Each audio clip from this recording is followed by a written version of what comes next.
I honestly thought menopause would be difficult, but I didn't expect it to affect my body, my emotions, my energy, and my just overall daily life the way that it has. And for years now, I've been trying to figure out what works while still trying to live a normal life because it's pretty difficult, but I'm trying. So today, I wanted to share my menopause hormonal journey because I know that I'm not the only female that goes through this, and it might be helpful. Hey everyone, and welcome back to my channel.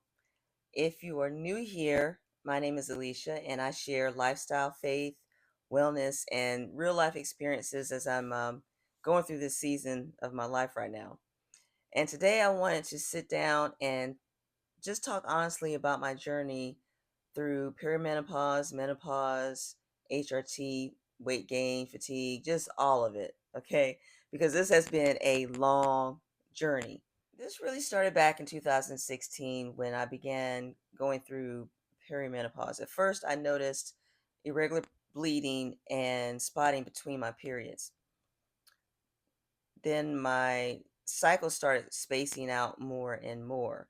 So at one point, I did an ultrasound to see if anything was going on, but nothing actually showed up. So I was referred to another gynecologist. Now, during that appointment, he suggested endometrial ablation. Now, I remember him mentioning that his wife had done this and didn't have any problems anymore after the fact. But honestly, something just didn't sit right with me about that, especially after hearing about the possible complications if pregnancy were to happen afterward.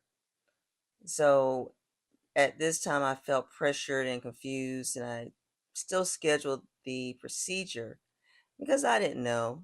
Then I talked to my mom about it, and she encouraged me to get a second opinion. So I felt good about that. And so I made the appointment, and I'm just so glad that I did. So I ended up seeing a female gynecologist. When I explained everything to her, she told me that there were still several less invasive things that we could try first. And I was like, oh my gosh, this is great. I remembered feeling just so relieved and confused at the same time because I didn't realize there were any other options. So instead of going straight to the ablation, we decided to do a DNC procedure to see if things would reset themselves and reduce the bleeding or stop the bleeding. And thankfully, that actually helped for a while. But then another phase started. Of course, it did. I started dealing with fatigue, emotional ups and downs, and I just wasn't feeling like myself anymore. So my doctor suggested trying a low dose birth control. Now, I really didn't want to go back on hormones at that point, but I agreed to do it. And honestly, things improved for several years, and I was able to lose weight. I got deeper into fitness at this point. I even competed in the bikini competitions, bodybuilding competitions, and I did 3 shows. I was happy about that. It was a great experience. But after my last competition in 2021, things really changed. After that final show, it honestly felt like my body just crashed. I mean, it just went haywire. I couldn't recover the same way anymore. My cravings became more intense. I was suddenly craving foods that I would normally not uh, even crave, like chocolate. I like chocolate and all, but I didn't really like it like that. So I was also exhausted. My workouts became harder. I felt like I was losing strength, and I couldn't train the same way that I used to. So I had to just stop that. And mentally, it was difficult because I had worked so hard to lose weight and stay disciplined. So instead of pushing harder, I had to shift into lighter workouts and just trying to support my body the best way that I could. Now, during this time, my hormones were like all over the place. I also started developing skin issues, and so I was diagnosed with hidradenitis suppurativa with the boils up under my armpits. And it was just like everything was just happening all at once. And it was starting to freak me out. For a while, I tried handling everything naturally. I researched constantly, listening to podcasts, websites, blogs. I tried supplements. I adjusted my eating. I was trying hard to figure things out without going the HRT route. And every time I thought I was improving, symptoms would return again, or either I would get some new symptom. Um, there was the fatigue, the cravings, the weight gain, and emotionally that was frustrating because it felt like I was constantly starting over. So eventually I went back to my gynecologist and we decided on HRT. I started taking progesterone daily and an estradiol patch weekly. So I went with the lower dosage at first. That's what she wanted to try me out on.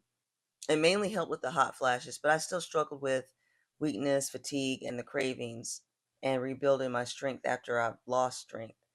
Then when I increased the dosage, I started experiencing breakthrough bleeding. Now this was pretty common, but during that it was common during the adjustment period, and mine just seemed to continue longer than the adjustment period.